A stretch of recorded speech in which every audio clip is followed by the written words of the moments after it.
Happy New Year when you're watching this, because I wrote and made this episode well in advance, and also it may not be New Year's when you watch this, considering how much lists I have to make. Anyway, 2024 was admittedly pretty mixed in general, but as we enter a new year, it's good to look forward, mostly to the films, because yeesh, and 2025 seems to have a pretty interesting slate ahead of us, so let's get into it. Honourable mentions. So a little house clean. This section is for films I'm interested in seeing, but either didn't make it into the final 10, or I just found more interesting, but I don't know if it's getting a release this year, especially if it might be released at a festival where it sometimes takes years for it to be seen by the general public. So here are the honourable mentions. Aztec Batman. Now, on the surface, this may seem like another animated Batman movie. Those usually are a dime a dozen on the DTV market, but this one is something you should check out, mostly for the premise. What if Batman, but instead of Gotham City, it's Aztec Mexico? This looks interesting, blending real history with comic book superheroics, with Hernan Cortez being a version of Two-Face, and it's cool to see an interpretation of a hero from a different country than we're used to, so there's something to look forward to in that.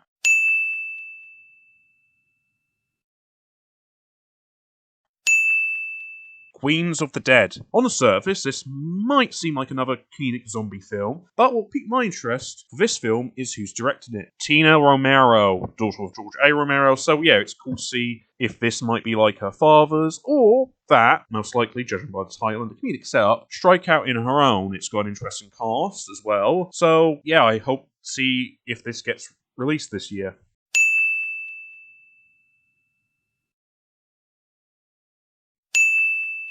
Red Sonja. MJ Bassett is a filmmaker I don't see talked about much. He's done a lot of action and horror movies like 2002's Death Watch or that Megan Fox Line movie from 2020, and she's done TV work on action shows like Ash vs. Evil Dead, Strike Back, and was the first trans person to work on an MCU project by directing an episode of Iron Fist. Now, she's doing an adaptation of Red Sonja, and if you've seen her last Howard adaptation, Solomon Kane, then you can see she has the chops to direct it, and I'm very interested to see what can she do with this property.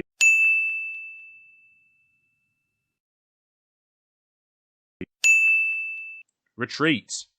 Now, this looks interesting. Retreat is a thriller film with an all-death cast, and that's something we don't usually see a lot of. Now, not a lot of disabled people get a lot of opportunities like this, and I think if we want to see films reflect the world we live in, we should champion films that do stuff like this.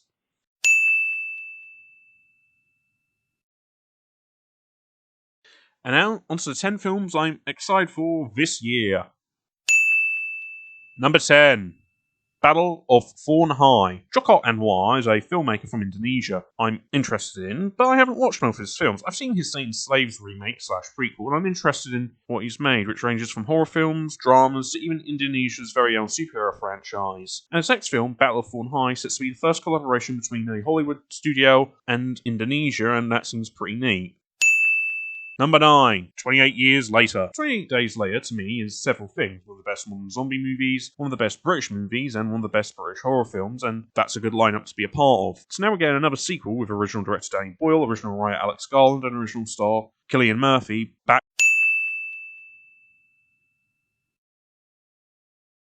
with actors like Jodie Comer, Aaron Taylor-Johnson, and Ray Fiennes, and what seems to be the start of a new trilogy.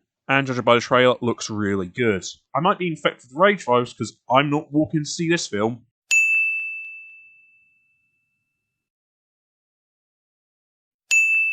Number 8, Wildwood. It wouldn't be an anticipated list without at least one entry from one of the prestige animation studios. Elio looks fun, co-directed by Domi Shi, who else did Fun Turning Red.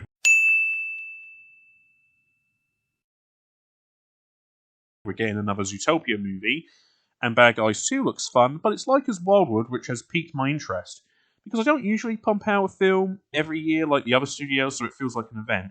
The film also boasts a good cast, and judging by the teaser trailer, it still has that handcrafted look that the other films usually have.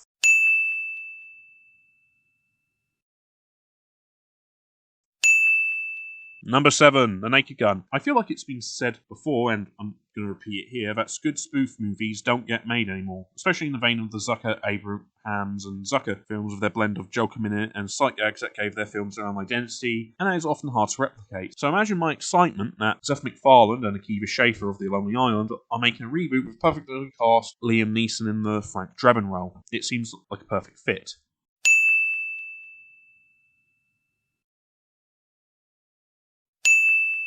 Number 6, The Magnificent Life of Marcel Pagnol. Another animated film, this time from director Sylvain Chomet. Director behind films like Triplets of Bellevue and The Illusionist. Yeah, so if you know your animated movies or your French movies, you know. Number 5, Frankenstein and The Bride. Shown a number 5 spot because my list, my rules, and because they're very similar, Guillermo del Toro's Frankenstein and Maggie Gyllenhaal's The Bride. Both are adaptations of the Mary Shelley novel. One is by a director who's an obvious match for the source material, judging by his appreciation of the genre and how it shows in his films, and the other seems like an interesting take. It's a musical with a good cast behind it. It's feeding my Frankenstein itch.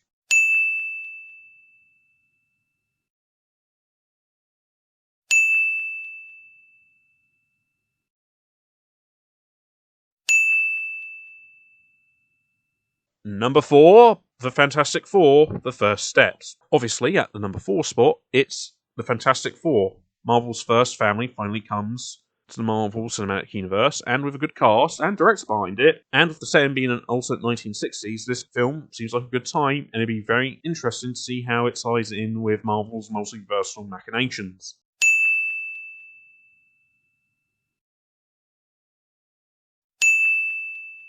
Number 3, Wake Up Dead Man. Rian Johnson is doing another Knives Out mystery with Daniel Craig in it, and like always, it has a good cast set, it'll do another good twist within a twist like last two, and hopefully it'll be a good time.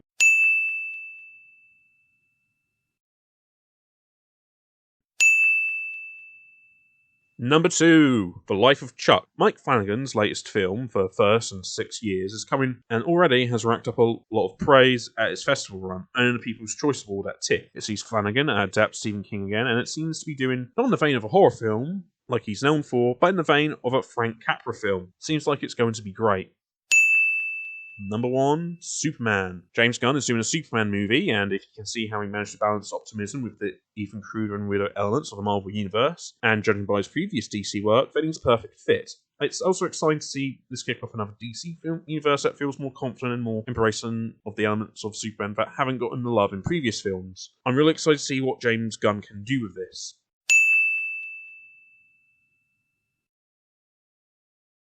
And those were my anticipated films of 2025. Are there any other films you're excited for this year? Please comment below and also like and subscribe.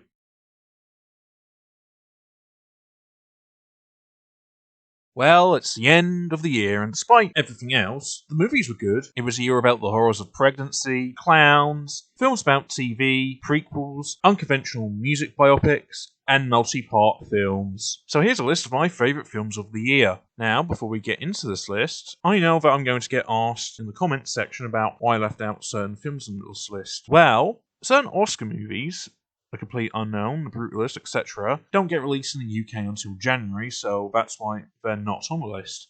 I haven't seen the film that you might mention, because I mostly do this channel more as a hobby that I can probably monetize if I can reach a certain number of subscribers. Please subscribe.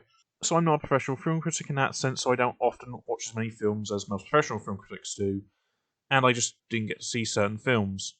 Juror number 2, didn't see it. Queer, didn't see it. I saw the TV Glow. Regrettably, I didn't get to see it.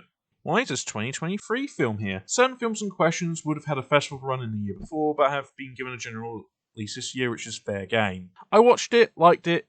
I didn't put it on the list because I saw something I thought was better, but don't worry, that's why we have honourable mentions. A Quiet Place, Day 1. This prequel managed to pack a lot of heart in an alien invasion story, showing that in dire circumstances there's still something to fight for. Furiosa. Another prequel, this time playing like the slower and observant opposite to Fury Road's high energetic chase. Rita. A dark fantasy that is sometimes harrowing but still hopeful in some spots. Not an easy watch but still good. Stop Motion. horror and animation combine to make an interesting and unique film that doesn't break new ground in certain regards, but the stop motion animation makes it something worthy to seek out. The Wild Robot. Originally I wanted to put this on my top 10 list, but it got organised out, so that gives you an example of how good it was. Animation is bright and colourful, there's a lot to say about motherhood, and some good voice performances are in the film as well. With those out of the way, in alphabetical order, it's time for my favourite films of 2024. Honora. Sean Baker delivers another look at sex work, this time detailing a romance between a stripper and a son of an oligarch, which starts out like a Cinderella story, but collides into something more tragic, but still funny. Ike Madison is great, given a belter of a performance, but I think praise should also be given to the supporting cast who gives this film some extra depth that makes this work very well. Conclave. Edward Berger's Pontiff election thriller is an engaging and timely examination of faith and the interpolitics of places like the Vatican. With material that might seem a bit dull on one hand, the director and an excellent cast elevate it into a stirring chamber drama about faith, authority, and how people seek it. Daughters. There was a bunch of interesting documentaries I must watch this year, like War Games or Remarkable Life Ibelin, but sadly I didn't get to watch them. But I managed to watch this kind and heartfelt documentary called Daughters. Daughters is about the father-daughter dance in prison, a program set up by the film's co-director Angela Patton to help develop bonds between daughters and their fathers who are in jail. While other films would gesture at the American prison industrial complex, which this film does, this film wisely focuses on fathers and daughters and doesn't play up things for dramatic effect, showing how everyone is feeling. It's a feel-good film about reconciliation. In a Violent Nature. Inverting the slasher movie archetype has been done before in films like the remake of Maniac for Elijah Wood or Behind the Mask, but what In a Violent Nature does is take a more slower, atmospheric approach to it, often feeling like slow cinema, and while I can tell what horror movie franchise it's riffing on, the film stands on its own as a damn good slasher with some great kills. Longlegs. Osgood Perkins' horror thriller is a creepy and dark film. His direction is great, getting a lot of use of wide and close-up shots and making the film feel uncomfortable, aided by a good Nicolas Cage performance, which I've heard other people seem to have plays with, but I thought it added to the creepiness. Michael Monroe also gives a good performance here as well, telling a lot through looks and reactions. Longlegs is a creepy film, a good one, but yeah, it's creepy. Look back. One thing that made 2024 noticeable was that there was a noticeable lack of comic book films. Well, there was one MCU film in Deadpool and Wolverine, which was more of a Fox X-Men film. We had all the Spider-Man spin-off films that didn't take off, along with Job 2, and oh yeah, they made another Crow movie. But not every comic book has capes and cows, and Look Back is probably one of the best comic book films of the year, one of the best animated films of the year, and one of the best films about comic books. Based on a one-shot manga by Chainsaw Man creator Tatsuki Fujimoto, Look Back is a great film about collaborative creativity and the friendships that can be born out of it, being a sweet and heartfelt film. While this film has a short run time, and some moments might feel fleeting, but it tells the story how it wants to and does so in the right way. The animation is pretty good as well. Rebel Ridge. What starts out like a riff from First Blood turns into a pretty good action film with a lot of things on its mind. It's good examination on the American justice system and policing, but there was a bunch of damn good action scenes making a good balance. It's also impressive in how the main protagonist doesn't kill anyone, but in how other action films go and works hand in hand with director Jeremy Saulnier's other works like Blue Ruin and how it looks at violence. Aaron Pierre is cool as lead, and Don Johnson should be put on Mount Rushmore of actors who play corrupt policemen well. The First Omen. One of 2024's biggest trends was films about pregnancy. We had comedies about pregnancy like Babes, but the majority were horror films like the Rosemary's Babies prequel Apartment 7A, Alien Romulus, Immaculate with Sydney Sweeney, and my pick, the Omen prequel, The First Omen. Yeah, don't know why there's a bunch of movies about the horrors of your body being used to further someone else's ends. Anyway, First Omen has no right to be as good as a prequel to The Omen could be, but director Akasha Stevenson makes some creepy and disturbing imagery that sticks with you, and now Tiger 3 also gives it her all in this film as well. It feels like a satanic called The Midwife episode, but it's a damn fine horror film. The Shadow Strays. I've already reviewed this in depth, but to repeat myself, Timo Johansson's Shadow Strays is a brutal and visceral and intense action film. For action scenes that are as tense as they are bloody, he doesn't pull any punches, and that doesn't make it hard not to look away, and still adds a human element that makes the film all the more engaging. For Substance. Another film I already reviewed, but in short, Substance is a creepy and timely film that can be a good treat to young age, the media industry, and what it does to being a woman, and also a great body horror film that emulates the works of Cronenberg and Brian Usner, which stands out on its own. Demi Moore gives a good performance here, along with Mark Qualley, who had a good year herself, being in the Underage Driver Dolls and a Yorgos Lanthimos Kind of Kindness. The Substance is a great horror movie and one of the best of the year. That's why it deserves a place on this list. So those were my favourite films of the year. What were yours? Please comment below and like and share.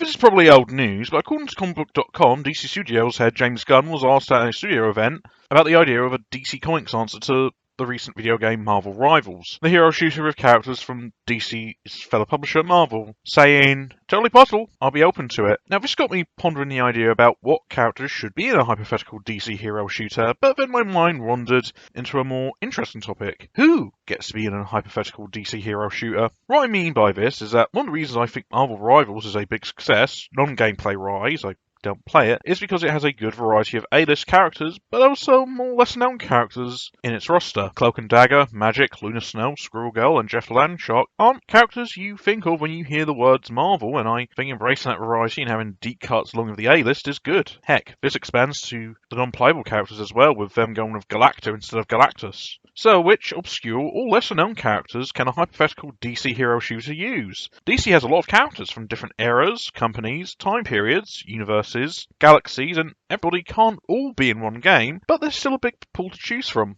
the Golden Age to the Modern Age to the slightly strange to the downright serious, and some from different time periods. It's a big roster to pick and choose from, so it does seem a bit of a daunting task to choose from. Another thing that Marvel Rivals got going for them is diversity. Yeah, Tavel's watching this and are about to flood my comments with, "Why are you putting the new woke industry plant characters over more traditional and normal ones?" Comics have always been diverse, and Marvel Rivals has embraced that aspect as well. Not just the fact that it has characters like Storm, Luna Snow, and Black Panther, but also characters of a diverse background, taking the mantle of traditionally white characters like Iron Fist here, who isn't Danny Rand, but Lin Lee, and the Namer in this game is more inspired by the Mesoamerican version from Black Panther Wakanda Forever. And DC has got a roster of diverse heroes to choose from, both original characters, but also legacy characters as well. Also, they could kind of make characters who are traditionally portrayed and depicted as white into other races. I mean, DC has done other adaptations where they've done this before, and they've been doing it for years. Also, maybe change the gender of certain characters as well. Again, that's another thing DC's done throughout its adaptations, so that'd be kind of cool to see, and, it would make the hypothetical game better representative of the world that we live in. Another thing DC has, a lot of heroes with disabilities, both in the physical sense, but also mentally as well. And also, hey, a slew of characters on the LGBTQ spectrum. Hey, Luna Snow, bringing her up again because, hey, she is not an American superhero like the rest of the people on here. In fact, DC has a lot of heroes from outside of America, and a lot of games have characters from around the world, and, the entire gaming world is more international now, it always has been, so it'd be kind of cool to have a playable character represent a country that isn't America. And DC has a lot of heroes from around the world, not just America, so you've got lots to pick from there. Also, hey, Jeff Landshark, does DC have a bunch of animal characters? Yes, they do. Majority of them are gorillas, but yes, a plethora of animal characters. Also, robots and aliens, so it doesn't have to be human characters as well. Another thing Marvel Rivals has in its pocket is that it draws characters who weren't from the mainline Marvel canon in its lineup. Psylocke is from an out-of-continuity story and not, say, the Betsy Braddock or Quanon version, and Penny Parker is a variant of Peter Parker. And DC has several different characters from different universes, and companies they would later buy as well. Some characters are different takes on mainline heroes, others are completely original to their own universe. DC also has characters from not just a contemporary setting, but also from different time periods. The past, the future, the far future, so many different Batmen of the future. I don't think Marvel Rivals has a lot of characters from, say, a different time period, so that'd be kind of a cool difference between that and a hypothetical DC shooter. Bringing up Luna Snow again, but she was also an original character who didn't originate in the comics and was made for another game. So maybe a hypothetical DC hero shooter could use some characters who weren't originally from the comics and were just created for prior adaptations. There's a whole lot of them, and it would all kind of be a good fit. In conclusion, if they ever did make a DC Comics themed hero shooter, there's a lot of characters to choose from, and that they could make some interesting choices with which characters they should put in.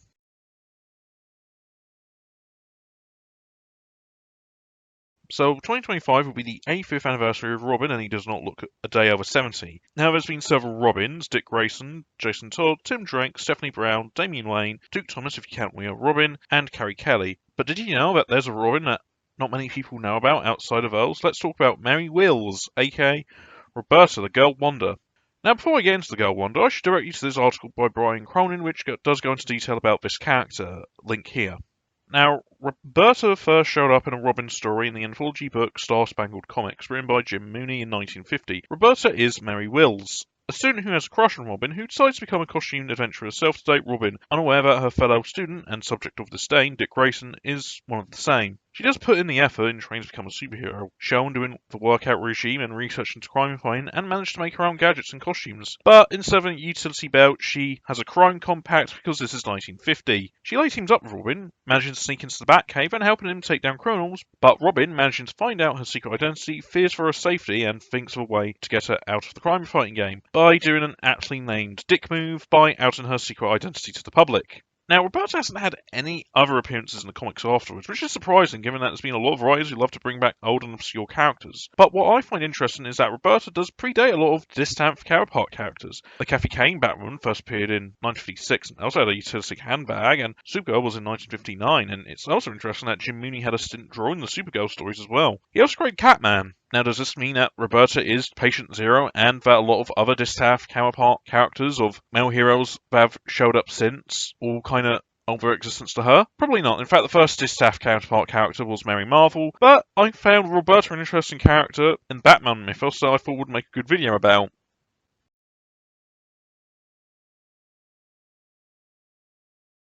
So we're halfway through the year, and I thought, why not do a midpoint best films of the year list? Mostly to show what I've enjoyed throughout the year so far, inform you, the audience, of films you might have missed during the year, and give you time to catch up on them if you missed them. My rules are still the same as the best of 2024 list, must have been released to an audience in 2025. Films that had a festival release count. Films that had a run in theatres the year before getting released in the UK do not count. Anyway, let's start this list with Number 1, Black Bag, a cool John le Carrière-esque spy thriller directed in a no-nonsense, no-frills manner, but Steven Soderbergh still adds a lot of style into it.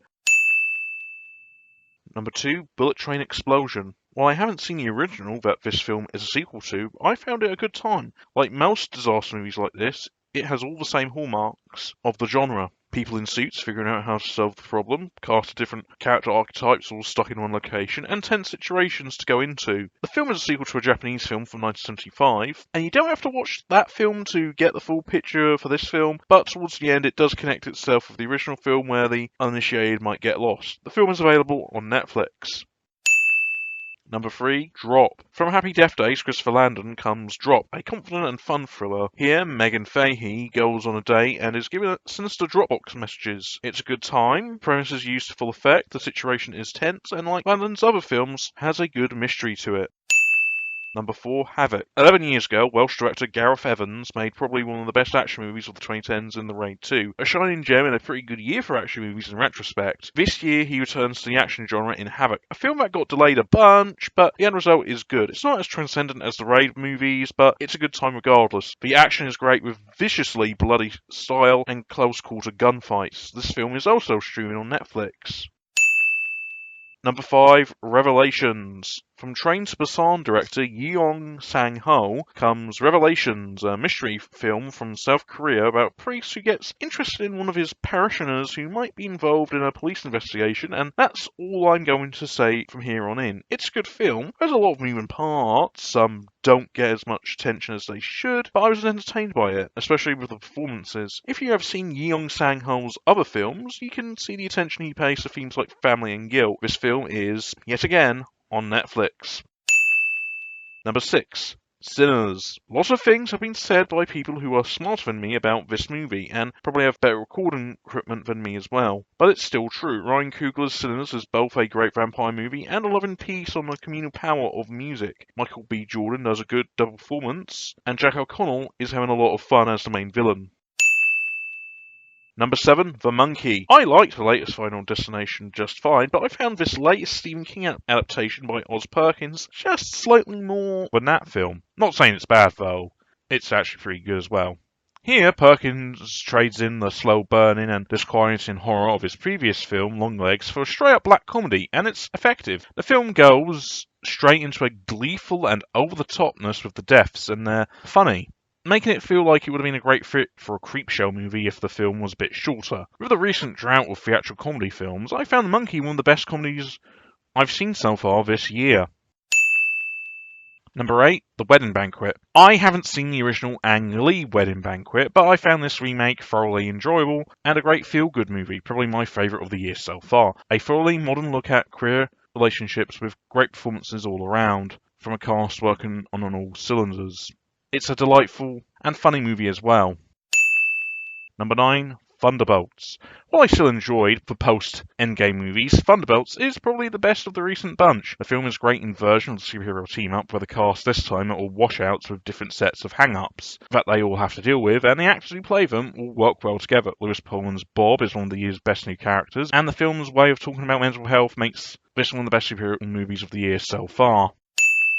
Number 10, 825 Forest Road. This film sees Hell House LLC director Stephen Cognetti step away from his found footage franchise that concludes this year with a completely different horror film, shot like a regular film, but is still a creepy and scary film nonetheless. The film is told in a Rashomon style, with each act being told from a different perspective, and he manages to craft some excellent and creepy scenes from this setup. I'm excited to see what he does next, especially as his next Hell House film seems to be doing away with found footage style as well.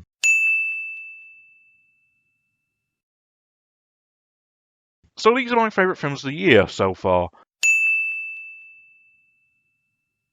Just adding this here, saying that I just watched The Phoenician Scheme yesterday. I was in the middle of editing this, and that's also a good film I also enjoyed, and probably one of my favourites of the year so far, and I just put it on here because, well, don't know where else I'm going to talk about it. Will this change at the end of the year? Maybe, maybe not. Will I be reusing clips of these in my end-of-year video this year to save time?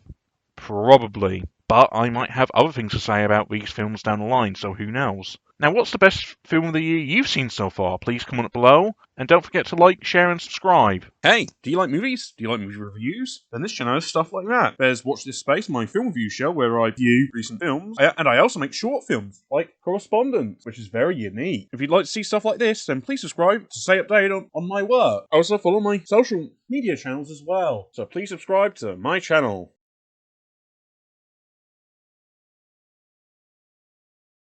Warning, the following video discusses spoilers about Season 2 of The Last of Us and elements of the game that has not been adapted for TV yet. Please watch this at your own discretion.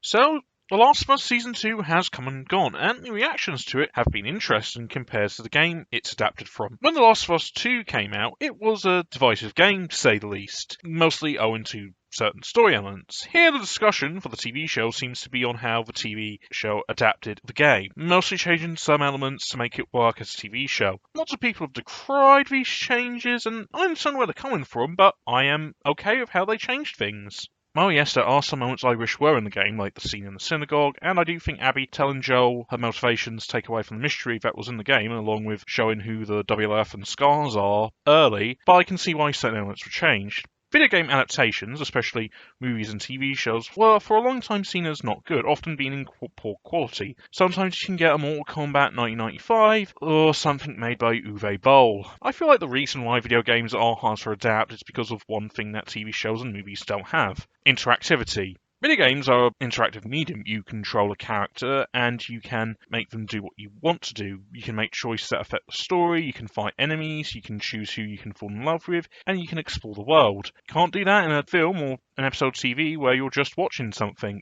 When viewing the 2005 adaptation of Doom, Roger Ebert once said, "This movie has been inspired by the famous video game. No, I haven't played it, and I never will, but I know how it feels not to play it, because I've seen the movie. Doom is like some kid came over and is using your computer and won't let you play." Interactivity is something inherent to video games, and without that factor it takes away from the experience and makes it feel derivative in adaptation. What would make a Last of Us TV show different from something like The Walking Dead? If you take out all the scavenging and the gameplay sections, if you're not controlling the characters on screen. Luckily, when it came to adapting the first video game into a TV show, they did some interesting creative decisions to circumvent the lack of interactivity. The Last of Us is a more story-driven game, which can easily fit into the mold of television. The game's chapters and levels have beginning, middles, and endings which you can make into TV episodes, and you can even adapt and change it.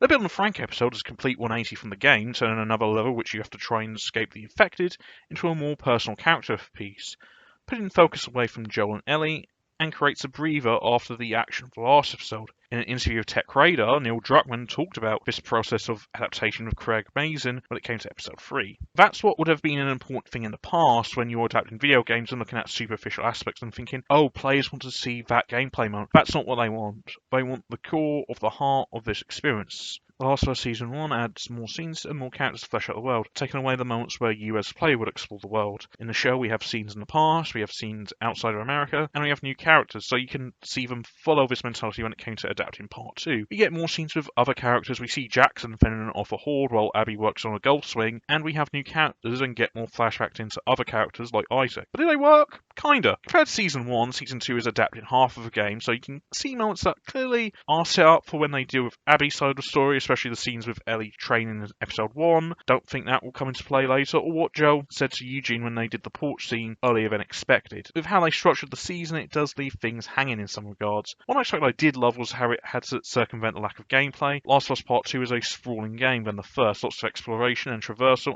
and lots of killing. Lots and lots of killing in the name of revenge, ending with Ellie's killing of Noah.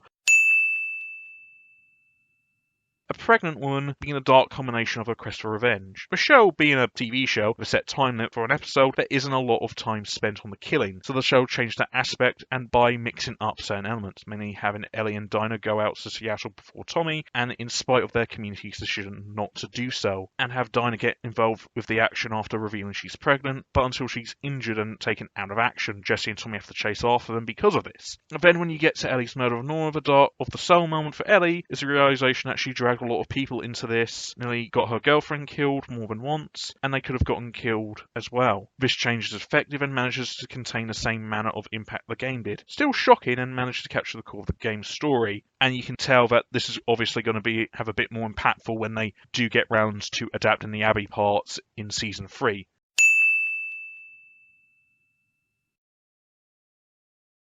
But ultimately, the second season does feel incomplete, and there are some moments I do wish we did get to see adapted. It will be interesting to see how they adapt the Abby scenes to TV, what characters will get expanded upon, and how will it play out as a whole.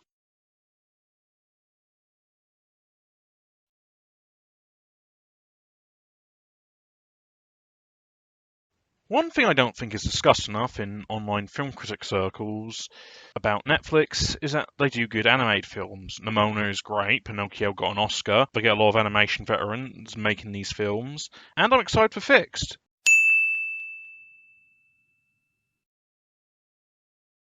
A good example is the most recent film, K-pop Demon Hunters. The film is about a group of K-pop singers who also hunt and fight demons. There's 3 of them, and if you've seen any film or TV show where there's a group of 3, then you know what you're getting. You've got the leader, the cute one, and the muscle. The group, Huntrix, finds themselves facing off against a rival pop group called the Saja Boys, who, surprise, surprise, turn out to be demons, but there seems to be more going on than you think. I quite enjoyed this film. It's a bright and vibrant film with great energetic animation that has a very 2D quality to it. The film is very funny as well, with a lot of gags with the demons, especially one involving a big demon cat, and the popcorn eyes joke is a great and clever gag, and always made me laugh whenever it popped up on screen. If anything, this film has made me interested in what co-director Maggie Kang will do next.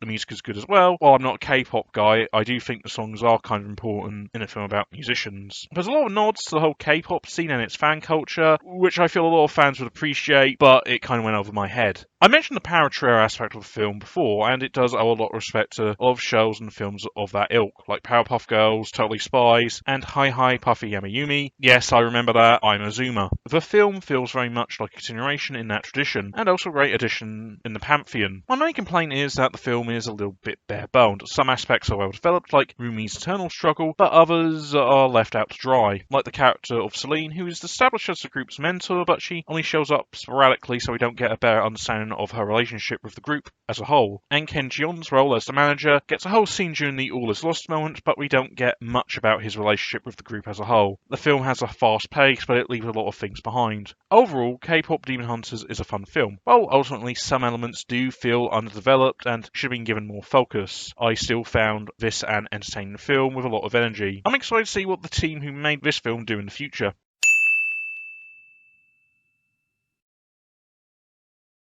Warning, the following video discusses the latest Superman film and will get into spoilers about the film. When the video veers into spoiler discussion, there will be a warning about it that you can skip over. But still, viewer discretion is advised. So James Gunn's Superman is good. The guy who did 3 of the best MCU films surprisingly knows how to make a great superhero film that has a lot of weird, offbeat and obscure elements and makes them work when added to a Superman film. A film series that often has had trouble trying to leave the shadow of the 1978 film and make it seem new. It has elements like Krypto or his robot assistants, or additional DC characters like Guy Gardner, Hawkgirl, Metamorpho, or Mr. Terrific.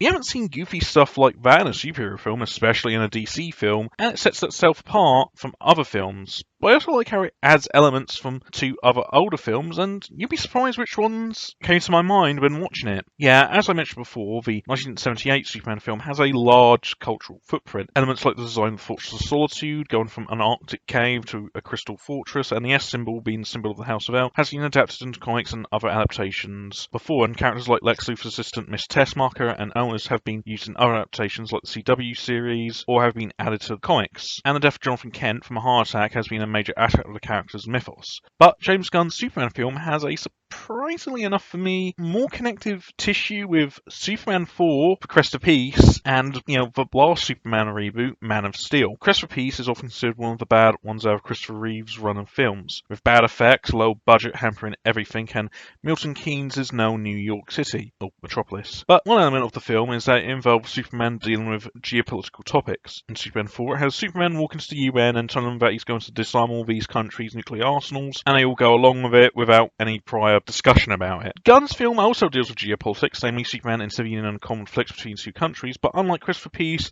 it deals with the consequences of that. That film also has Lex Luthor involved, and like that film has him trying to benefit from the geopolitical conflict. In Christopher Peace, he's making a play at arms dealing, and in Gunn's film, he's also doing that, but trying to get land. I know he's also doing that just to show he's better than Superman, but I felt it was very similar to Hackman's version of the character, so I thought I'd bring it up here. Warning, this part gets into the spoilers about the film. Best skip this section if you haven't seen the film. You have been warned. Also, Ultraman, who turns out to be a clone of Superman in the end. Well, this does bring to mind Bizarro, and especially with him being sent into the pocket dimension, which seems like a likely setup for Bizarro World. But also in Superman 4, The Quest for Peace, that has Lex Luthor create his own Superman, the Nuclear Man. In a bit of dialogue in the Gunn film, Lex mentions that he was created from a scrap of Superman's hair. Yeah, Gunn, a man who put Howard the Duck in the MCU, is not afraid to reference prior 80s comic book adaptations. Now get Heather Locklear in this universe, and he gets a trifecta. Spoiler time is over for now. You can now continue to watch the video. Now there has been lots of comparisons made between this film and the last Superman reboot, 2013's Man of Steel, which I think is fair as Man of Steel tried to go in a different direction from the previous Superman movie, Superman Returns, but the end result is a little bit divisive to say the least. And you can see Gunn build upon the themes and ideas that previous Superman film director Zack Snyder had touched upon in his films. Spoilers again, please skip if you do not want the movie to get spoiled. For instance, how he handles Krypton. While it isn't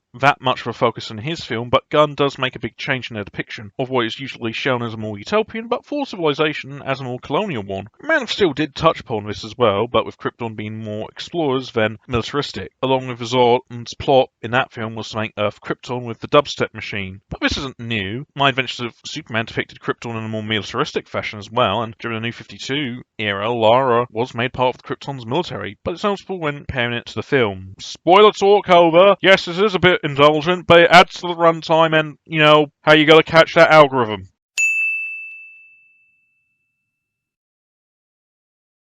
Also, Gunn's depiction of Lex Luthor feels like a refined version of what Snyder was doing with the character in Batman v Superman. In the DCEU, Lex Luthor was being imagined as a tech billionaire like Mark Zuckerberg, because that was the easy screenwriting shorthand for evil industrial villain at the time. They even got Jesse Eisenberg to play an updated version of the post-crisis Lex Luthor, but he also had elements of the mad scientist characterization from the pre-crisis continuity.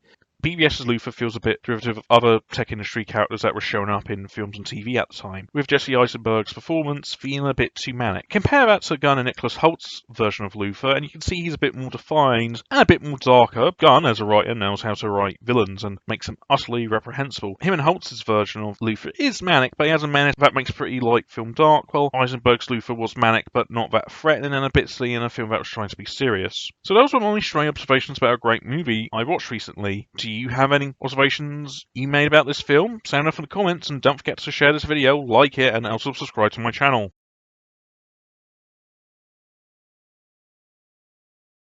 When I reviewed K-pop Demon Hunters, I didn't expect it to become a big sensation. I decided to review it because I had some free time and I made it at a resoundingly quick speed, and considering my numbers of subscribers and my average view count, which ranges around 50 or 60 views, please subscribe, I didn't realise that it would be my channel's most popular video.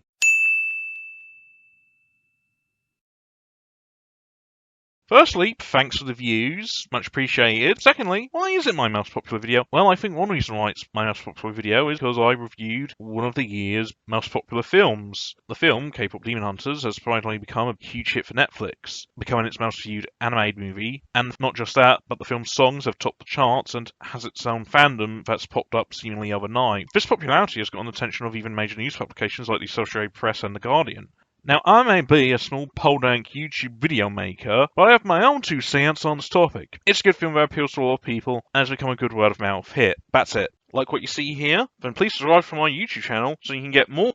Actually, there's a lot more going on than you might think. In the Associated Press article, they mentioned that the film manages to appeal to the massive fan community that surrounds K-pop, and it factors into the film in a big way. Indeed, they did a lot of research. One of the film's directors, Maggie Can, said her team prioritised representing the fandom and the idols in a very specific way, as to not disappoint K-pop fans. Now, a lot of recent media is often made to appeal to fans, but a lot of it focuses on the nostalgic market. It's usually a day that ends in Y whenever some 80s movies gets a legacy sequel. But K-pop's, we're talking about the music genre here, its popularity is relatively new, often cited as part of the second generation of the Korean wave, the increased popularity of Korean culture that we're still in the midst of. K-pop Demon Hunters captures a modern zeitgeist instead of a past one, with the fandom popularity playing a big part in the film. Even though I don't listen to it, in my review, I did mention that there's a lot of nods to the fan culture and K-pop as well. There's a lot of nods to the whole K-pop scene and its fan culture, which I feel a lot of fans would appreciate, but it kind of went over my head, just as much as any other older nerd media will reference stuff like that as well. K-pop Demon Hunters' success can be due to it appealing to a current pop cultural trend and something from the past, that most modern media has often been reused and has been stuck in recently.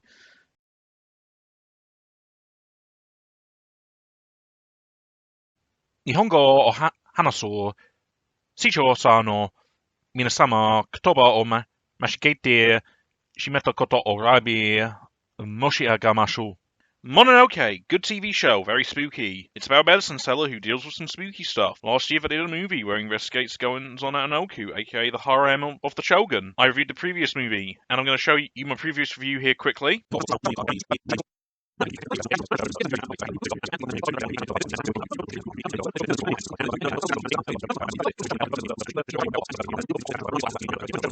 And if you want to watch that in slow motion, check it out here, but also other videos I have on my channel. Please subscribe to get more like it. Anyway, in Mononoke the movie, Chapter 2, Ashes of Rage, the medicine seller is back at the Oku again, to deal with some spooky stuff, but this time the focus is on the upper chambers where the higher class of concubine vie for the attention of the shogun, where things get testy as one lady, the lower in social class Fuku, is pregnant, and this has caused much distress in the court, and might be related to a possibly unrelated, but obviously not, fiery death of another concubine, which the medicine seller has to solve. I like this film. While its runtime is a bit shorter, so it doesn't have the slow burn of Phantom in the Rain, nor does it have the rising creepiness as well, I don't mind it, as the film makes up for it in other ways. We get more insight of the inner workings of the Oku, mainly in the upper class areas. Secondary characters who showed up in the previous film get more bigger roles, like Sachiko the Guard or Lady Botan.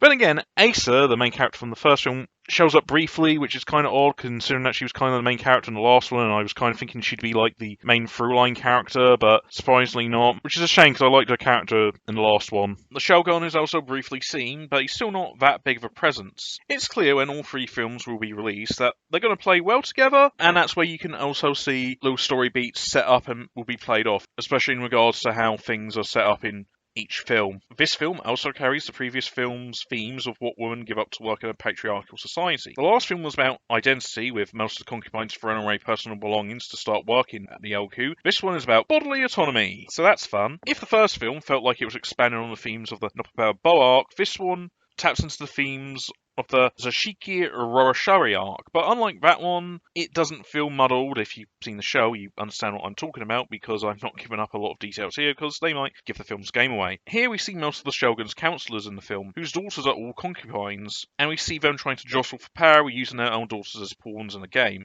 And helping us nail that theme down is that most of the scenes that all seem playing a game of shogi, subtle. In my last film, I compared the theme to Immaculate, the Sweeney Nun movie, but that comparison is more appropriate here, along with last year's First Omens, as they also deal with bodily autonomy and how the patriarchy seeks to control women. There seems to be a bigger theme across these films emerging, like permission. The medicine isn't allowed into the LQ unless he has permission and still uses the pass he earned from the last film, and certain characters are asked to do things if they consent to it, but often that is given under duress. It's a small thing, but I sense it will become a bit clearer when the third film comes out next year. On the animation side, it's as good as the previous film. Still has the psychedelic ukiyo-e look, and the titular Mononoke this time around looks cool and makes a good companion to the previous film's one. Also, the editing in this movie is a bit less hyperactive than the last film, but as Shigeru Nishiyama does some interesting tricks, like how he uses jump cuts to make her close up on Lady Boltan, or how it cuts to a different character's correct juxtaposition who is often in the same place. Mononoke the movie, Ashes of Rage, is a good and consistent follow-up to Phantom in the Rain, tackling some interesting themes and painting a clear through line between these films with good animation to boot. I'm excited for the final part that comes out next year.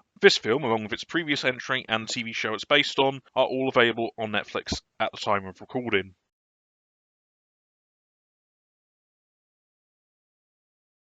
And thus, it's the end of the summer. And now it's time to take stock and look back at what we did during it. I mainly watched films, so here's a list of some of my favourite films of the summer season. Now, lists like this are kind of a bit superfluous as studios spread out their tentpoles throughout the year. Big hits like a Minecraft movie and Sinners came out in April, a month before the summer movie started. But I'm keeping this list restricted to films that came out from May to August, and yes, that will include streamed movies in this list as well. Also, it was kind of hard to find what film qualifies as a blockbuster, and there are two films I liked, but I was confused on if they belong on this list, and that's why we have honourable mentions. The Life of Chuck. Mike Flanagan's first film in 60 years since 2019's Doctor Sleep is a change of direction from the director's horror-based work, but he still gets to execute those horror film skills successfully here, delivering a Stephen King adaptation with a lot of heart and a great ensemble cast all getting their own moments to shine. The Phoenician Scheme. Wes Anderson's espionage caper is a lot of fun, but behind the intricacies and the humour is a sense of yearning for times lost and connection, with Benicio del Toro and Mia Freppleton giving great performances that match Anderson's style. Now with those two out the way, let's get to the main event. Final Destinations, Bloodlines. I haven't seen a Final Destination movie before, but I do know the formula and the premise. See also Osgood Perkins' excellent The Monkey. But I had a lot of fun with this film, managing to have fun with the premise and crafting some excellent Rube Goldberg deaths. But it doesn't let the fun underscore the dire stakes of this film, as it is a family being killed. Add in an excellent swan song for the dearling Miss Tony Todd, and you've got yourself an excellent horror film. Happy Gilmore 2. 10 years ago, Adam Sandler made probably two films that would define his career, whether he intended to. Pixels and The Ridiculous Six. One being his last big theatrical film outside a Transylvania sequel or Uncut Gems, and the other being his first in a long line of Netflix films. Now comes this legacy sequel to one of his best films, and while it's a bit too full of callbacks and cameos, Sandler puts in the effort here and does some good work here. He adds some pathos amongst the laughs, and it works really well. An excellent crowd pleaser. This film is available on Netflix. K-pop Demon Hunters. I've already reviewed this film and also examined why it became such a big hit. But to reiterate, K-pop Demon Hunters is an energetic, bright, and funny film that taps into a modern zeitgeist but manages to chart its own story regardless. The animation is great here and excels when it gets to be very cartoony. This film, as you well know by now, is available on Netflix. Materialists. This is one I debated put on here because on one hand it's romantic comedy, but one that is made by a director whose last film was nominated for an Oscar, so it has that little prestige element, but it's my list and it's my rules. Anyway, while many were a bit shocked that the film we got was different from what was marketed, I found Celine Song's examination on modern dating culture and deconstruction of romantic comedy excellent. Fits in line with the themes of past lives, especially with regards to distance, this time on the financial angle, and Dakota Johnson proves she's more than 50 Shades or Madam Web. It's probably one of the year's most divisive films, but I think it's one of the best. Mission Impossible: The Final Reckoning. While I like these films, I'm not one of those who treat them as the saviour of cinema. But Mission Impossible: The Final Reckoning ends the series, for now, on a high. Well, yes, it is a bit too front-loaded with exposition in the first half, but when it gets going, it gets really going. The submarine sequence and dogfight scenes are standouts, and were amazing to watch on the big screen. Predator, Killer of Killers. I feel this is what streaming movies should do more of, especially if they're spin-offs of big franchises. This animated spin-off of the Predator movies feels like a direct-to-video movie from 2007 that you mostly watch via clips on YouTube, but this film boasts 3 great little stories set in different time periods that are all strong in their own. And then the Predator shows up and flips the script on them. The film manages to focus on certain aspects of the Predators, and matching it to a different period of human history is an inspired choice. The animation is good as well, which has a painterly look to it. This film is streaming on Hulu in America and on Disney Plus overseas. Superman. James Gunn managed to do what no other Superman movie has done before and embrace the weirdness that is comic books, kicking this new DC universe off on the right foot with a hopeful tone and a timely message. David Corenswet's turn in the trunks is an excellent one, and Nicholas Holt's Luthor is a despicable one. It's a great film. Super, you might say. The Fantastic Four, The First Steps. Marvel's first family arrives to the Marvel Cinematic Universe, and we get to see the Four embracing the Silver Age stories of the Lee Kirby run that made the Marvel Universe. Finally getting Galactus in his purple glory and being a bit more introspective. A bit like Eternals, the other Kirby adaptation in the MCU. The cast here all do good work, all getting time to shine, especially as the film focuses on the family aspect. While there's some bits not getting that much focus due to editing, it's still a fantastic film. The Naked Gun. This lived up to the hype for me. The film manages to recapture the joke per minute of the original films with all the effort put into it. Liam Neeson goes all in with the silliness with a straight-laced performance, aided by again Pamela Anderson. 28 years later, Danny Boyle and Alex Garland go back to an infected England and taps into a plethora of themes, ranging from social aggression, masculinity, colonialism, to make a great horror film. Boyle and Garland also play around with the fact that the zombies in this film aren't the undead ones that we know and give probably one of the most poignant moments in a horror film this year. I'm excited to see what Nia DaCosta does with the sequel in January. So those were my favourite films of the summer. Agree? Disagree? Please leave a comment down below, and don't forget to subscribe to this channel to get more videos like this and other stuff I'm making.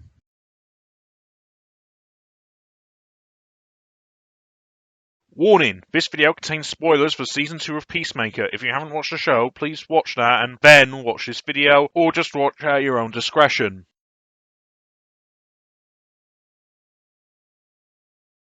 And now, Season 2 of Peacemaker has come to an end. And watching it has made me think of something, especially after seeing Superman, is that Peacemaker and Superman are kind of the same character. It's an interesting dichotomy, as Superman and Peacemaker are 2 different types of heroes. Superman is, well, Superman, the archetypal superhero, which has had many variations based on him. Superman if he's a kid, Superman if he was a teenager, Superman if he was your dad, Superman but at Marvel, Superman if he was black, Superman but Batman's boyfriend, Superman but washed up, Superman but evil but also at Marvel, Superman if he's a kid and also evil. Well, this version of Peacemaker is a variation on various anti-heroes that have shown up in the comics. This one takes cues from the 80s version, who changed from his more espionage roots to a more darker and edgier vigilante, who's haunted by his past as part of a trend in comics, trend towards more anti-heroes inspired by the likes of Punisher, Wolverine, and most importantly Watchmen, which in turn had the Comedian, a character inspired by the original Charlton Comics Peacemaker. Superman has been pastiche, and the other one has become a pastiche. But James Gunn gives both Superman and Peacemaker the same type type of hurdles, despite their difference in status. In Peacemaker, Chris Smith is a man who's trying to reconcile his upbringing by an abusive white supremacist father and tries to move on from it. In Superman, Clark Kent, or Kal-El, learns that his space parents were not the ideal figures he believed them to be. Parental figures have always been part of James Gunn's work, but it's interesting that the same arc of having to deal with imperfect, to say the least, parental figures has been given both to Superman and Peacemaker. Another interesting aspect is that both characters are defined by music, as you expect from a James Gunn production. In the episode where the 11th Street Kids and Judo Master rescue Chris from Earth X, Adebayo and Judo Master discuss Chris and his love of hair metal, with Adebayo comparing Chris to the music genre, saying, "I just had to open my mind a little and get past the parts that were cheesy, but that's what Chris is like. You just got to open your mind up a little bit and get past the parts that are cheesy." To me, this scene felt similar to a scene in Gunn's Superman film where Clark and Lois discuss the message from his space parents, and the tangent about Clark's taste in punk bands and how Clark's more trusting attitude is the real punk rock. The two characters have musical tastes that are genres that aren't exactly highly praised. It's another interesting comparison between the two characters. Also, both characters' relationship to the wider superhero community is also comparable. Superman's relationship with the Justice Gang is exactly on the up and up, while they do work with each other and see themselves as colleagues. Clark even divulging his secret identity to them. He doesn't like their methods. Peacemaker is not respected at all. His frustrations are shown through his endless conspiracies about the heroes he spouts in Season 1 back when he was set in the DCEU. He is proof positive of that, and he's rejected by Maxwell Lord, Guy Gardner, and Hawkgirl at the beginning of Season 2. This also brings me to another comparison. Both of them find comfort in what they thought were the ideal versions of their parental figures. Gary, Superman's robot, keeps mentioning that the Kryptonian message soothes him, and Peacemaker initially finds Earth X a perfect world for him, but both end up on a rug pulled out under them, and in the end they both find solace in their found families. Now there's some key differences between the heroes as well. For instance, they have a different work-life balance. Superman, as always, keeps up the whole secret identity, with the only person who knows about his heroic side gig at Day Planet is Lois Lane, but it was implied that maybe Perry White and Jimmy Olsen are also privy to it. Compare it to Peacemaker, who doesn't really have a normal job or life and only does government work, but still maintains a social life with his co-workers who know Peacemaker is Christopher Smith. Also, one kills and the other doesn't. That's another important detail, but it's all about the work-life balance for me. James Gunn manages to give one of the most well-known superheroes and one of the most obscure ones similar character beats, create an interesting juxtaposition between them, showing that while there are differences on some levels, they are still dealing with the same stuff. It'll be interesting to see how the rest of the DC universe will play along with this idea.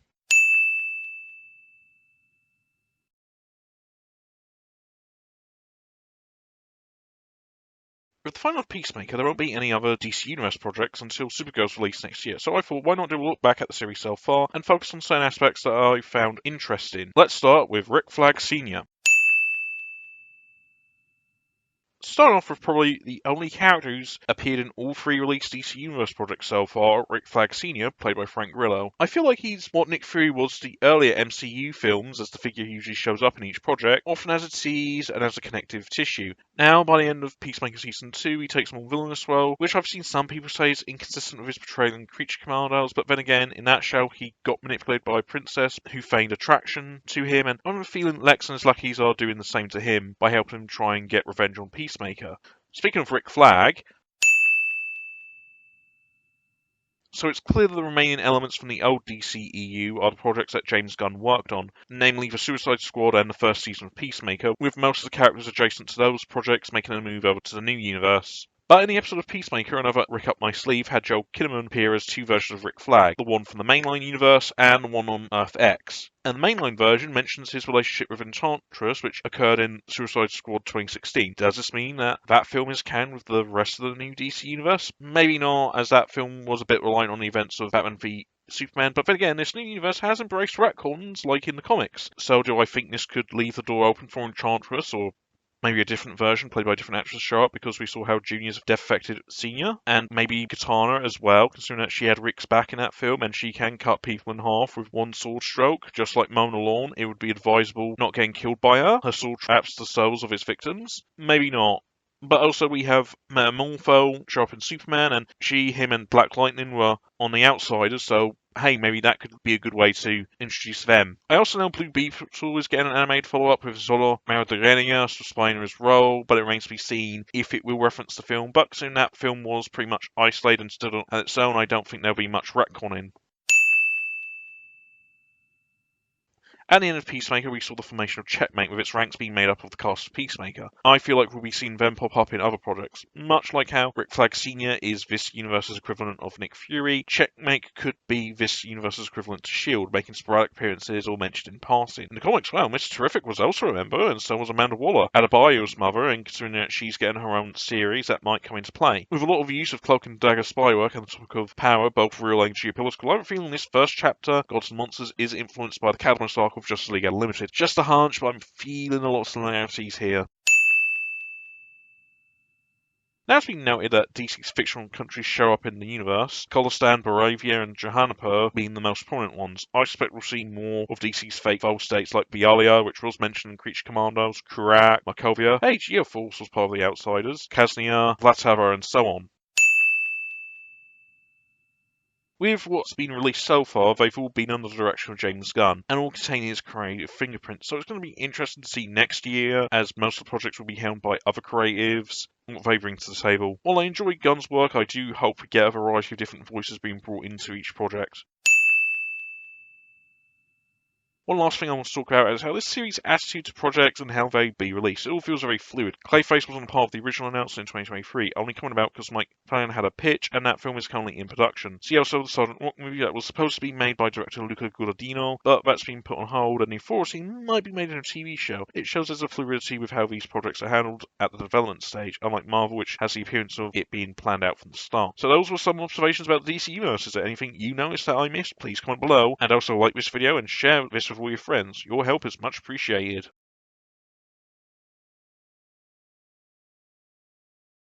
For those of you that aren't into your horror movie series, a new Hell House LLC film came out recently on Shudder. For those of you not in the know, the Hell House movies are a series of found footage movies directed by Stephen Cognetti, detailing the haunted goings-on of the Abaddon Hotel. Throughout the first three films, the history of the hotel was revealed, showing its ties to a satanic cult led by a man named Andrew Tully. The series was thought to have seemingly ended with its third film, Lake of Fire, as the Abaddon Hotel was destroyed in that film. But in 2023, Cognetti made a pre-sequel film, Hell House LLC Origins, The Carmichael Manor. Carmichael Manor detailed a different film crew investigating a different haunted house, whose owners were members of Tully's cult. I binged the film series last year for Hooptober, and I liked them all, especially Carmichael Manor. I liked how Cognetti uses found footage to tell his stories and how he can make some truly scary moments with the bare minimum. This latest entry, and last for Cognetti behind the camera, Hell House LLC Lineage, follows on not just the events of Carmichael Manor, but the previous trilogy as well, as the film focuses on Elizabeth Vermillia's Vanessa Shepherd, a character from the third entry, Lake of Fire, who is still dealing with surviving the events of that film. She gets pulled back into the fray when several people end up mysteriously dying who in some way are involved with Carmichael Manor, and how she is connected to that. The big thing for this latest entry is that it breaks away from its found footage style and goes for a conventional style of filmmaking.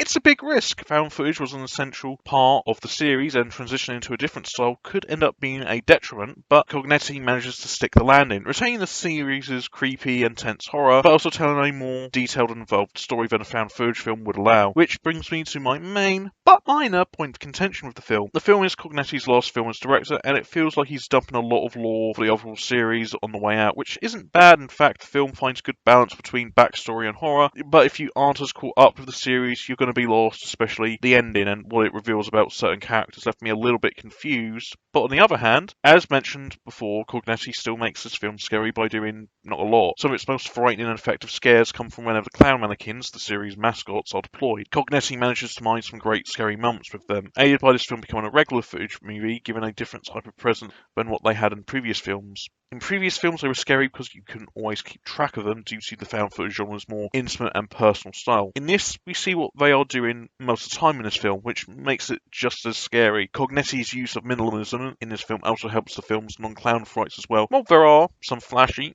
and good moments, its best scares are usually the more simpler ones, which give a sense of tension to the proceedings. It's something carried over from the found footage films that managed to survive the move and is used to good effect here. On topic of filming, I like how Cognetti uses flashbacks and how he restages certain scenes from the previous film in a conventional way. It's a small thing, but I like how he does it. Another aspect I liked was Elizabeth Vermillia's performance in this film. Her character isn't too dissimilar from other horror protagonists who survived the last film and now have trauma that you've seen before, but Vermillia sells it rather well here. She gets to do a lot of heavy lifting acting in this film, and it's a highlight for me to see her do it. I hope to see her in more stuff down the line. I found Hell House LLC Lineage a good entry that does something different from the previous films, even if it is tangled in some backstory business. It manages to be just as scary as the previous entries. The film is currently available on Shudder at the time of this recording.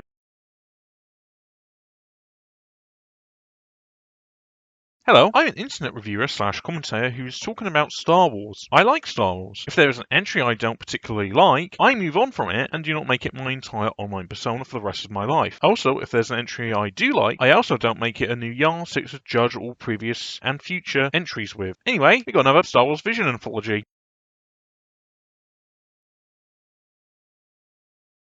With Volume 3, we see the animated Star Wars anthology return to its anime theme this year, which I do admit I do kind of wish we had more of the international animation studios like we got in Volume 2, but Volume 3 has a solid and interesting set of stories to tell, starting with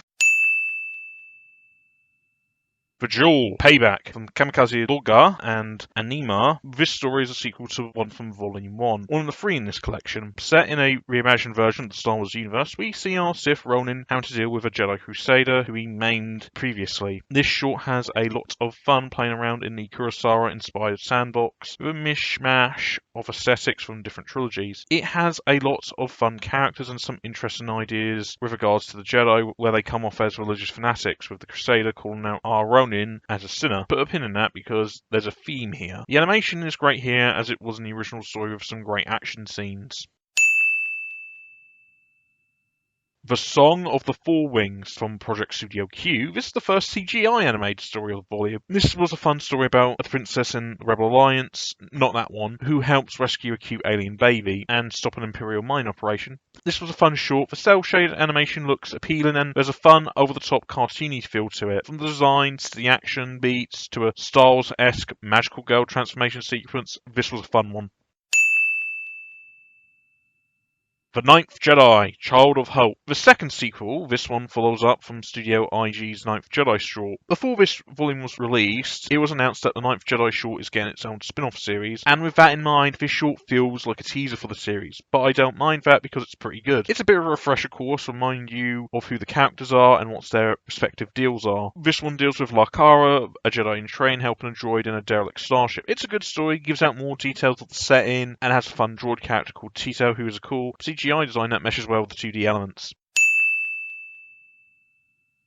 The Bounty Hunters. This one from Wit Studio feels like a backdoor pilot to another show, which I totally would watch. This one details the adventures of Sven, a fugitive assassin turned bounty hunter, and her droid assistant IV-A4, doing a job for a rich guy who, surprise surprise, turns out to be not on the up and up. As I mentioned before, this one felt like a backdoor pilot, especially as some elements like Sven's quest to find and kill the Jedi who saved her, and there's some characters mentioned who feel like they might possibly be important down the line. Not that I wouldn't mind. In fact, I would love to see more of the characters in this. I also like the character of Sven and her view on the Jedi. As well, she did save her from slavery as a child. She ended up with a target on her back by the organisation and now wants to kill her saviour, which stood out to me as an interesting aspect, as we don't see a lot of characters, especially those on the good, potentially have a not particular kind view of the Jedi. There's some good action scenes, especially one with droid mech, which was something I didn't know I needed. Overall, the short itself was good, and I definitely sign up for more if they do continue the story. Yukel's Treasure. Oh, this was a sweet one. This story from Cinema Citrus is a nice reader. It's about an orphan and his caretaker, who's a robot teddy bear, sure, why not, who live on Tatooine. But their idyllic life on the Dust Bowl is put under threat when a gang of pirates come to steal something from them. It's a cute little adventure with a lot of heart and comedy. It feels a bit like Skeleton Crew. If you like that show, you'd definitely like this one. Lost One, another one from Cinema Citrus and another sequel. This one's my personal favourite of Volume 1 short, The Village Bride. This details the manic Jedi F having to save a group of refugees from the Empire, but also having to deal with her former master who now works for the Empire. This is a great follow-up. We get a lot more about F. For instance, we learn she's got a robotic leg, and we get some interesting side characters. The animation, like its prequel, is also good. It also has a good colour palette with bright and stark colours being put to good use. The Smuggler From Studio Trigger comes The Smuggler. This one is a fun little escapade dealing with a smuggler trying to help a fugitive prince escape the Empire's crackdown on his world. There's a lot of excitement to be had with a great chase scene, some interesting characters, and some good world building. It's also here I noticed one of the big themes of this volume: survival. Each story in this volume have a lot of characters who've survived some horrible experiences, like Rupas, a cute baby whose village was massacred, the numerous Jedi who survived all the 66, the Sith being hunted by the Grand Master's crusade, and a prince in this story who lost his royal family. It's a theme that's always been in Star Wars, and we get to see all the survivors in this story try and move on in some way or another, be it the Ronin trying to make amends, F trying to keep Jedi traditions going, and the prince in this story trying to help free his world from the Empire along with another Order 66 survivor who pledges her alliance to him, reinforcing this theme.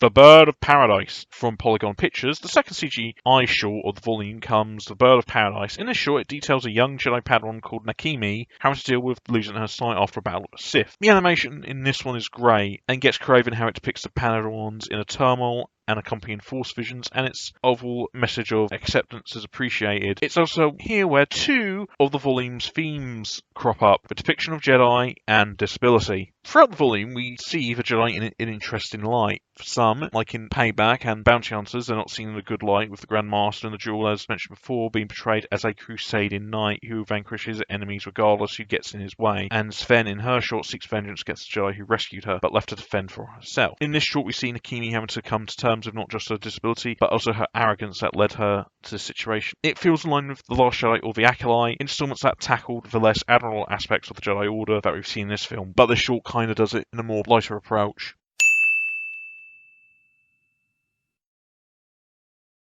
Another theme I noticed was disability. While Star Wars has always had characters who have a disability, it's probably the oldest film franchise with a main character who is an amputee if you think about it. Throughout the volume, we see characters who lost limbs, and he lost her arm in the Payback, and the Grand Master has various injuries requiring a Darth Vader-like procedure to keep him alive. Lino and F have cybernetic prosthetics. It ties itself into this volume's general theme of survival and how to overcome it, which is Akini's arc in this short, how to accept what was lost. Black. Okay, so this one is both the best short of this volume, but also a bit hard to review. From David Productions and veteran animator Shinya Ohira, a man who's worked on a lot of anime productions, like name anyone you're thinking of, he's probably worked on them in some capacity. Anyway, this short details the experience of a stormtrooper who's losing a battle. That's what I can gather from it, as this one goes in an experimental direction, detailing a psychedelic vision, get it, of a typical Star Wars space battle with great music by Fujiwara Sakura. Its animation is fluid and sketchy, reminiscent of Ohira's previous works like the animated sequence in Kill Bill Volume 1. It just doesn't let up. Everything's changing constantly, with Star Wars iconography constantly being swapped out. But it doesn't feel too hollow, as there's some details to grab onto. In short, it's Star Wars as you've never seen it before. Star Wars Vision's third volume still continues one of the most creative and fun entries in the Star Wars saga, with a bunch of stories that run the gamut from funny to action-packed to just plain weird. It's a great part of the saga that I always like coming back to.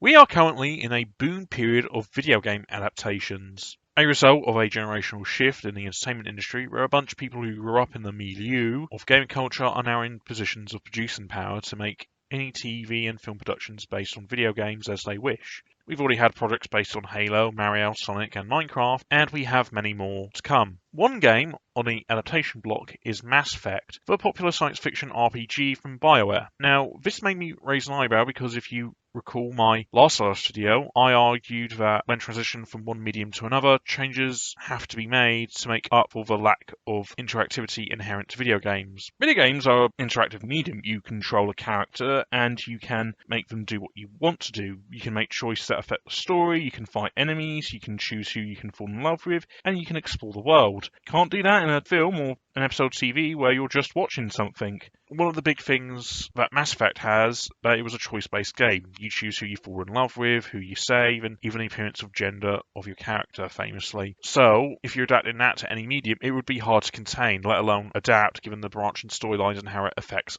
outcomes. This is why on N7 Day, we got some details on the upcoming Mass Effect TV show. In a blog stating, the show will explore a brand new story within the universe's timeline and will be set after the original trilogy. It won't be a retread of Commander Shepard's story. The because after all, that's your story, isn't it? Firstly, this was an obvious direction for any adaptation of Mass Effect to go. Look at how Fallout, another choice-based game, was adapted into TV, and it seems to be an avenue that other video game adaptations are going, like the recent Death Stranding anime. Secondly, I think this is great. Mass Effect has a great world to play around in, and there's lots of directions this can go. But I have something else in my mind as well. How will this brand new story work? Details are brief, and the show is still in development, so this video could be entirely pointless when more details emerge. But if this show is set after Mass Effect 3, how will it reconcile its 3 endings? Well, obviously having an original story takes away the hurdle of the choice-based system. If it's going to be set after the trilogy, then you can't really do that without acknowledging one of the 3 endings, and those endings ended with some pretty big shake-ups for the universe at large. Now there are ways to circumvent this. Mass Effect genre set itself 100 years in the future and also in another galaxy to avoid any clashes with the endings. Unrelated to Mass Effect, but the Mila Jovovich Resident Evil movies at first implied the plot of the games were happening at the same time. But then again, these are early days and we don't know how it could go. But it shows the ways people adapt video games with different playstyles to another medium. You can do a one-to-one adaptation like The Last of Us, or say it in the same universe like Fallout. It shows there's no one way to adapt games.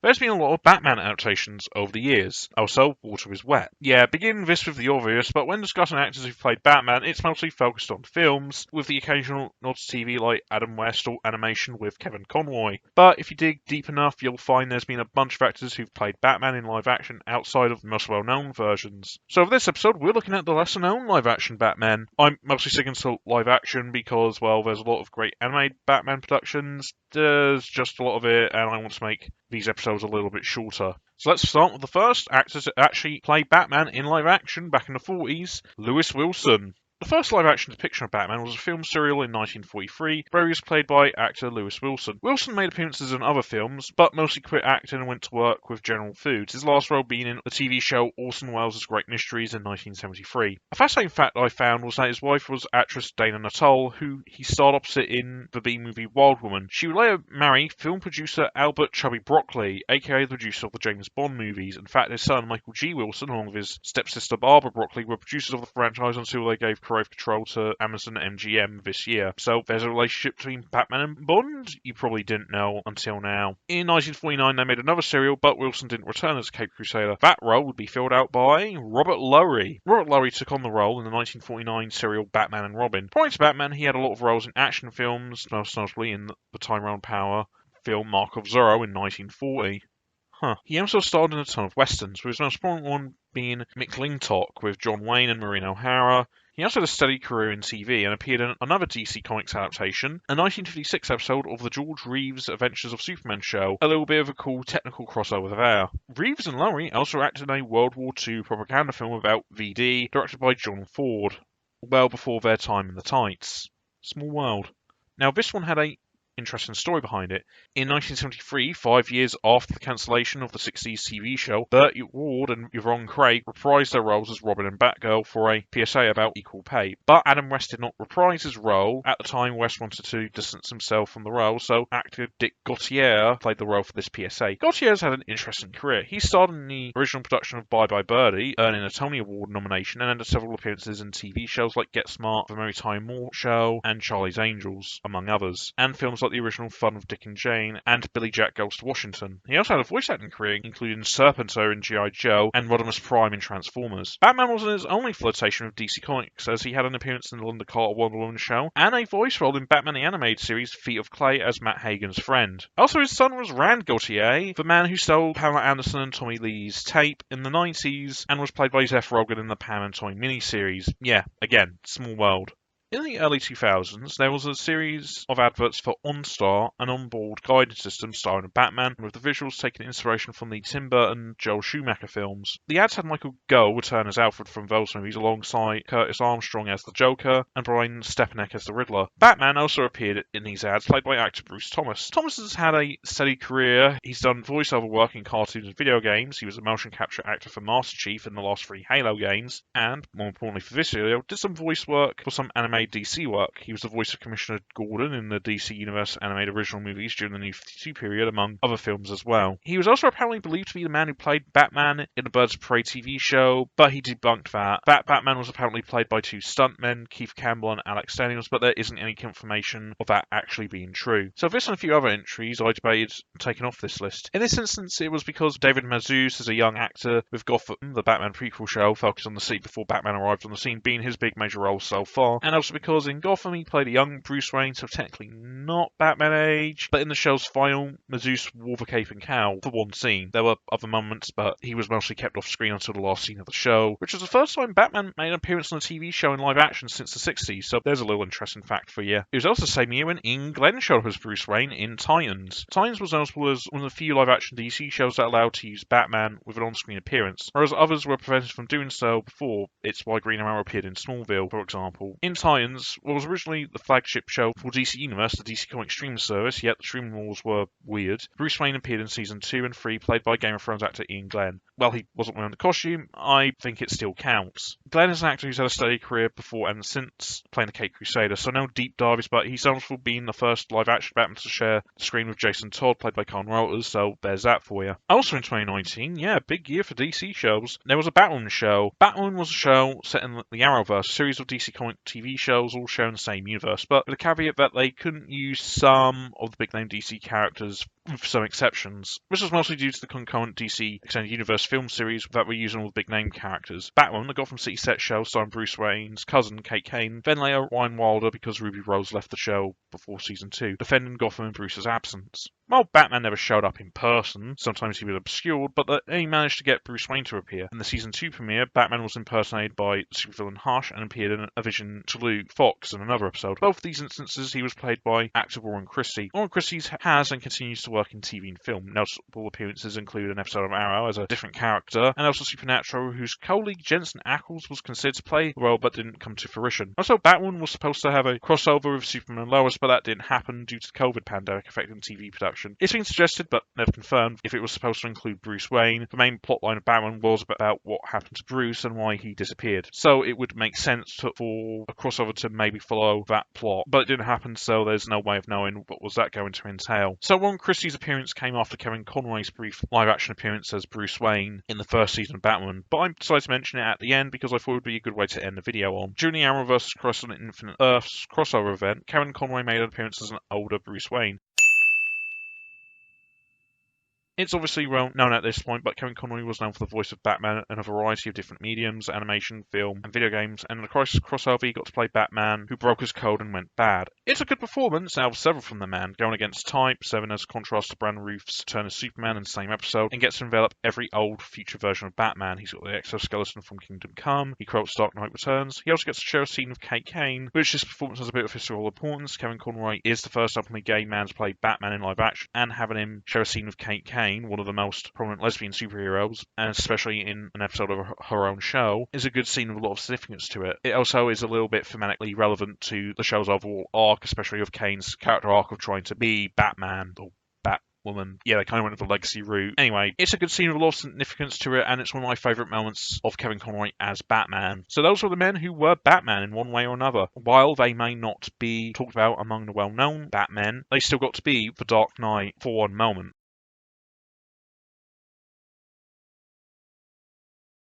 As 2025 draws to a close, it's usually a time to look back, but for this episode, I want to look forward at what 2026 offers us on the film front. Now, a small disclaimer, this list will be films that have a sort of release date, so no independent films that have not found a distributor yet will not appear on this list. And I should also acknowledge that films' release dates are subject to change. My previous anticipation list had films that got pushed back, so there's a good chance that some films on this list might be pushed back to 2027, so be cautious of that. Now, before we get into the main event, let's get to the honourable mentions. These are films that might come out next year, but don't have release dates that I'm interested in, so let's start with Daisy's Life. Masaki Yuasa, Mind Game, Night is Short, Walk On Girl, Lou Over the Wall, and Inuo has another film coming out from his new studio Ame Pippin. This film is an adaptation of Banana Yoshimoto's Daisy's Life. I'm excited to see what Yuasa has to offer this time. Pelangi de Mars. One of the things I tend to do is try and watch a variety of different films from around the world. One film I have on my radar is Pelangi de Mars, a science fiction film from Indonesia, and to my knowledge the country's first. It looks good and I hope to see it next year depending on how it's distributed outside of the country. Rogue Trooper, based on the 2000 AD comic, Rogue Trooper sees Moon and Source Code director Duncan Jones venture into animation using Unreal Engine 5. Looking by these preview images, it looks really good, so let's hope it comes together. It also has a stacked cast of great British talent behind it. Now let's look at the films with solid, at the time of recording, release dates. At number 1, it's All You Need Is Kill. Edge of Tomorrow, or Live Die Repeat, depending on how you call it, is getting another go, or just that light novel it's based on is getting adapted again, this time as an anime movie detailing a different perspective from the novel and the film. The animation looks good. It has a good cel-shaded CGI look that I mistook for 2D until further inspection. I'm excited to see what this film has to offer. Number 2, Clayface and Supergirl. Sharing a spot here because they're both DC Universe films, and the two are films that mark big firsts for this new superhero series. Supergirl is the series' first female-led superhero film. Clayface is the first film focusing on a villain. There's also some of the universe's first projects not directed by James Gunn, so it's interesting to see what directors Craig Gillespie and James Watkins bring to the table. With Clayface, it's the first horror project for the universe, which is a rare thing in this genre, and has a screenplay by Mike Flanagan inspired by the Batman animated series episode Feet of Clay. I'm also excited to see Supergirl as it's inspired by Tom King's Great Woman of Tomorrow storyline, and it looks a lot of fun. Both films have a lot of interesting things going on for me. Number 3, Coyote vs. Acme. Coyote vs. Acme is finally getting released in 2026. The film was shelved by Warner Brothers for a tax write-off, but due to backlash they reversed the decision and led the film to be shopped around to other studios and now will be released by Ketchup Entertainment. That's great seeing a film be released, but then there's the premise of the film, which sees Wile E. Coyote sue Acme Products in court for failing him all those years in his attempts to catch the Roadrunner. I love Looney Tunes, I love Wile E. Coyote, I love the premise, I love that it's getting released. It's also co-written by James Gunn, so I'm pretty damn excited about this. Number 4, Disclosure Day. Steven Spielberg. Enough said. Number 5, I Love Boosters. In 2018, Boots Wiley's excellent debut, Sorry to Bother You, was a wild movie. In 2026, he brings up his follow-up with I Love Boosters, a film about shoplifters. The film's cast include Keke Palmer, Naomi Ackie, Taylor Page, Demi Moore, Don Cheadle, and many more. I've definitely got this film penciled in, and hopefully it's going to be released in the UK, unlike Sorry to Bother You. Number 6, Mononoke the Movie, Chapter 3, The Curse of the Serpent. I feel like the Mononoke movies are pretty underrated. Some of the best animated films I've seen recently, and 2026 offers us the conclusion to the medicine seller's escapades in the Yoku. This one seems to finally involve the Shogun, who's made sporadic appearances in the films, and could possibly tie up other mysteries that have popped up about the Yoku in the films. Well, I'm probably going to have to watch the film to find out if they'll answer my questions. Number 7, Resident Evil. Zach Cregger, fresh off Barbarian and Weapons, is doing a Resident Evil movie. I hope he brings the level of crafty mystery and darkly humorous horror to this video game adaptation, which its source material has managed to tell the line between silly and scary, so I'm really excited for this. Number 8 was originally going to be the Avatar movie they were going to put into theatres, but during production of this was announced to be moving to Paramount Plus, so I had to take it off the list. So that Street Fighter movie looks pretty silly.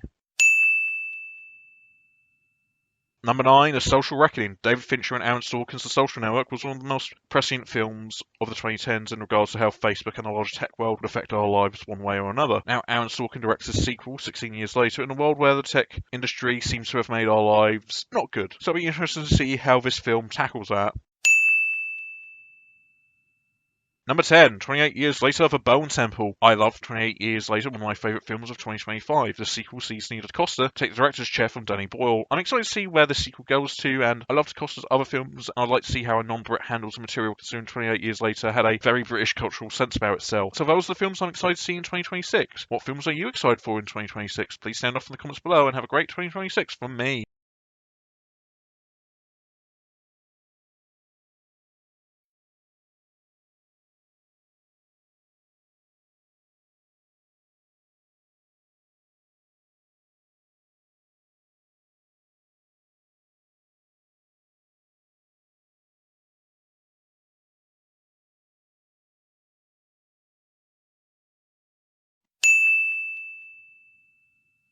Number 8, The Legend of Aang, The Last Airbender.